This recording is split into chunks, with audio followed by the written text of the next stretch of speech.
everybody, my name is Nicole and I'm going to teach you about locomotor movements, and we're going to learn how to do 6 locomotor movements. Okay, to start off, we're going to start by what is a locomotor movement? Locomotor movements are movements where the body travels through space from one location to another. Locomotor movements primarily use the feet for support. However, the body can travel on other parts such as the hands or even the feet. Okay, so we are going to start off by learning how to run.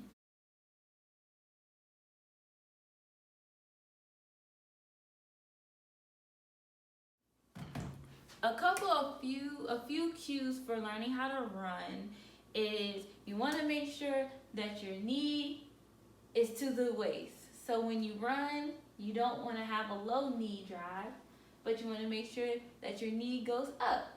And a couple of learning cues for this that will help students to remember this is always marching in place.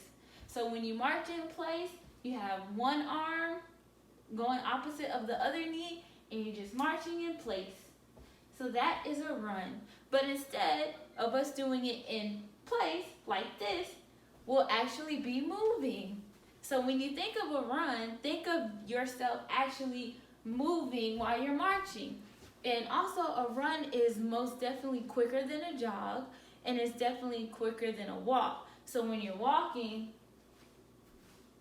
you just do that naturally. So you walk and it's really natural. But when you think of a run, you want to make sure that you're moving as fast as you can to one destination to the other. The next movement that we are going to get into would be that of, right, and we're back. So we're going to talk about jumping. All right, so does anyone know how to jump? Of course you don't, because there's no one else in the room. But anyway, so we're going to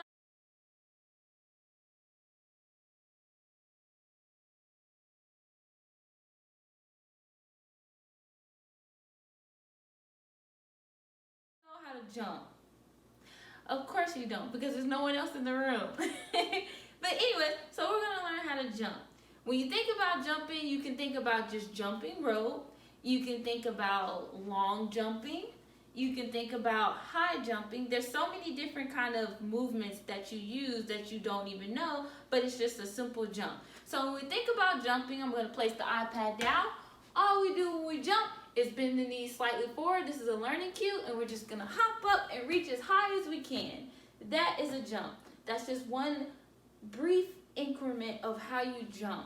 Another learning cue for jumping would be that of making sure that you're explosive off the ground. When we swing our arms back and we get up, that's considered a jump. All right. And so another movement that kind of correlates to the jumping skill would be that of a hop. When you think of a hop, you simultaneously think of, does hopping and jumping have anything to do with one another? But in all retrospective, they do. They're really close and similar. So if I was to do a hop, it of course would be straight up in the air like I said. But if we do, a jump. Now if I was to do a hop, we can just take one foot up and we'll just hop. Or you can take one foot up and just hop to the other foot. And hop to the other foot. Oh, Choco. All right, and we're going to move on to the next locomotor movement, and that would be leaping.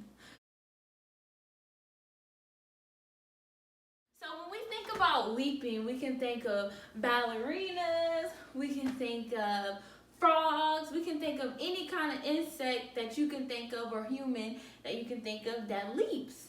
So us as humans, we might not be able to leap as far and as long as a frog, but we also can leap as far and as long as we can.